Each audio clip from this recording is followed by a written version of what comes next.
स्वागत है आपका अपने चैनल श्रेष्ठ न्यूज सत्य की आवाज में। हम आपको देते रहेंगे हर खबर की सटीक अपडेट।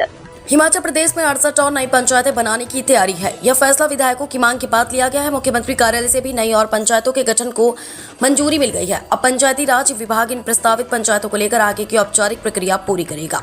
नई पंचायतों के गठन की मांग लंबे समय से उठाई जा रही थी। कई विधायकों ने अपने अपने विधानसभा क्षेत्रों में पंचायतों के पुनर्गठन और नई पंचायतें बनाने का प्रस्ताव सरकार के समक्ष रखा था।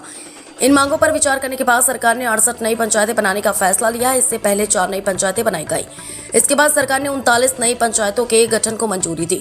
84 नई पंचायतों को लेकर भी सरकार ने जनता से आपत्ति और सुझाव मांगे हैं। अब 68 नई पंचायतें बनाने का और निर्णय लिया गया है, जिससे प्रदेश में पंचायतों की संख्या और बढ़ सकती है।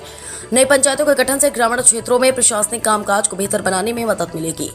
लोगों को अपने गांव के नजदीक पंचायत स्तर पर ही कई सुविधाएं और योजनाओं का लाभ मिल सकेगा। साथ ही विकास कार्यों की निगरानी और क्रियान्वयन भी अधिक प्रभावी ढंग से हो पाएगा।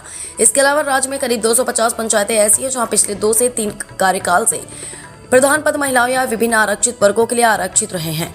राज्य सरकार ने इस बारे में प्रारंभिक आंकड़े जुटाने के बाद इन्हें अनारक्षित करने का निर्णय लिया है। लोगों के आवेदन के बाद प्रदेश सरकार ने कैबिनेट बैठक में इस मुद्दे पर चर्चा की और आगामी पंचायत चुनाव में आरक्षण से बाहर करने का फैसला लिया है।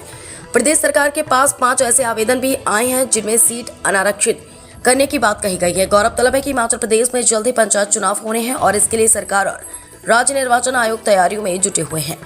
राज्य निर्वाचन आयोग ने पंचायती राज विभाग को 20 मार्च तक नई पंचायतें बनाने की प्रक्रिया को पूरा करने को कहा है। सुप्रीम कोर्ट के निर्देशों के अनुसार राज्य में 31 मई से पहले पंचायत चुनाव करवाए जाने हैं। ऐसे में आरक्षण और रोस्टर को लेकर विभाग तेजी से प्रक्रिया पूरी करने में लगा हुआ है। सरकार के इस फैसले को पंचायत स्तर पर प्रतिनिधित्व में संतुलन लाने की दिशा में महत्वपूर्ण कदम माना जा रहा है। इससे चुनावी प्रक्रिया अधिक पारदर्शी और सभी वर्गों के लिए समान अवसर वाली बनेगी।